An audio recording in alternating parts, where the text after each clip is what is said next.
Yes, magandang araw po mga boss. Hello po. At magandang araw po muli. Sa ngayon, ipapakita ko po sa inyo yung mga common parts ng ating mga compressor. Ito yung isang scroll compressor. Nandito po yung kanyang mga common parts. So, ayan po. Yung kanyang temperature desk. Ang kanyang internal pressure protection valve. Ang kanyang shut and pot device, ang kanyang optional optimized bearing system, ang kanyang floating cell, ang kanyang discharge check valve, ang kanyang scroll set, ang kanyang motor protector, ang kanyang high efficiency motor, ang kanyang TOA lubricant optional. So yan po yung mga common parts po ng ating mga compressor, mga boss, mga sir. So dito makikita po natin na may iba't ibang composition yung ating mga compressor. So andyan po sila pag-aralan nyo po pag oras po kayo para matingnan nyo po ano yung mga common parts na nasa loob ng ating mga compressor. Ito yung isang scroll compressor, mga boss, mga sir. So, doon sa ibang mga compressor, mayroon din mga iba't ibang mechanical parts sa loob ng mga common parts. So, gagawin tayo dito sa ating semi-hermetic compressor.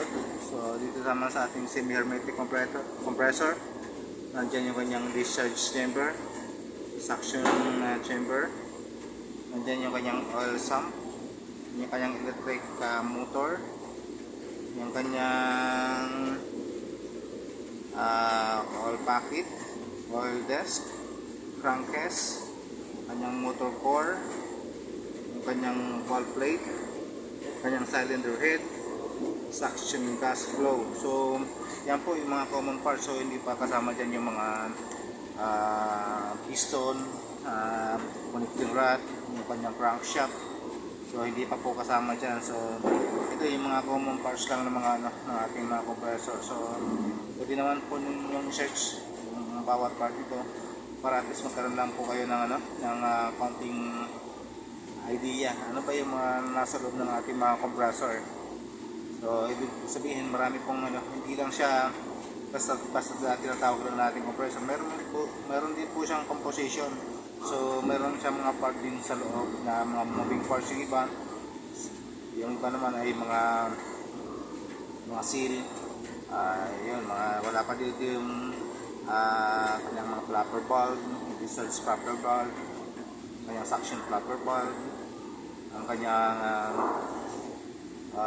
bearing, yung mga bearing, so yung kanyang oil pump. So wala pa po dito. So ito yun lang yung mga common parts, mga boss, mga sir, yung pinapakita ko sa inyo para at least magkaroon lang kayo ng konting idea ano ba yung mga nasa loob ng ating mga compressor. So nasa inyo yun kung nag-aaralan nyo para at least magkaroon kayo ng konting idea.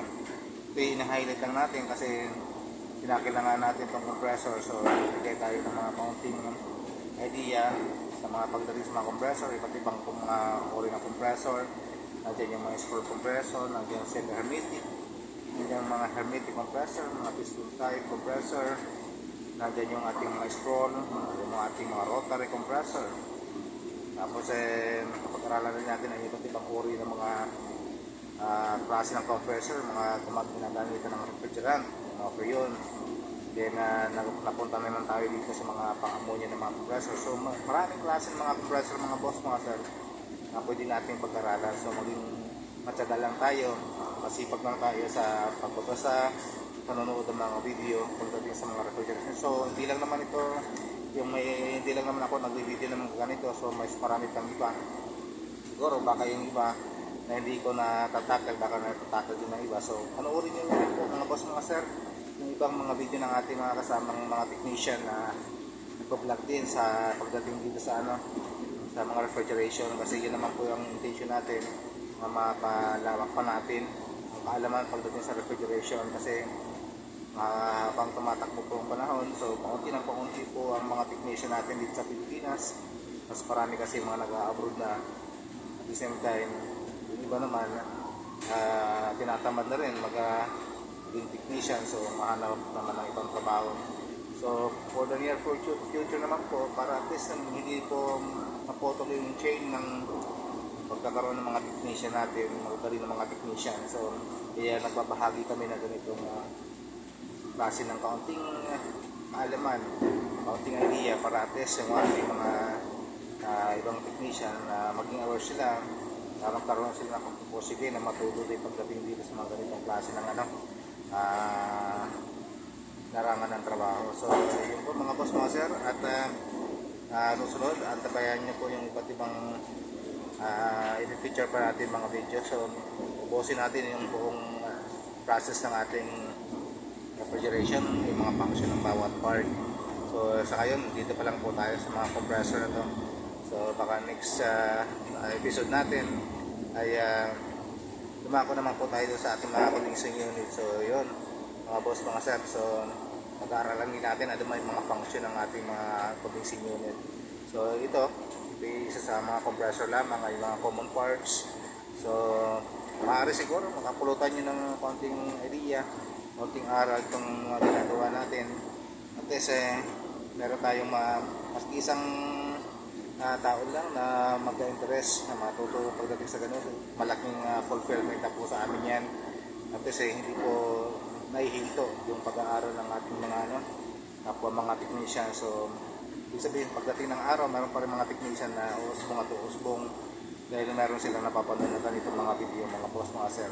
So huwag lang tayo magsasabang magbahagi ng ating kaunting kaalaman at huwag po tayong magdadamot ng ating kaalaman kasi nga darating din ng araw na lilipas din tayo. Importante na magtutuloy ng ganitong klase ng trabaho na marangal, matyaga at masipag ng mga technician natin hanggang sa maging magaling din sila mga technician, mga boss, mga sir.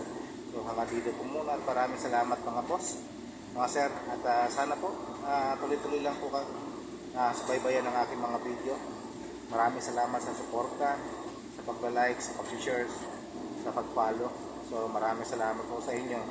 Kung hindi po sa inyo nakasiguro na wala na ako ng lakas ng loob para pag-ulit pa ito, dahil po sa inyo, dahil sa mga komento nyo at dahil nilalike nyo po yung aking mga video.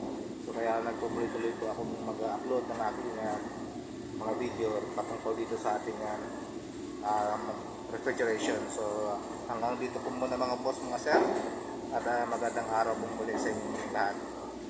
God bless po sa atin.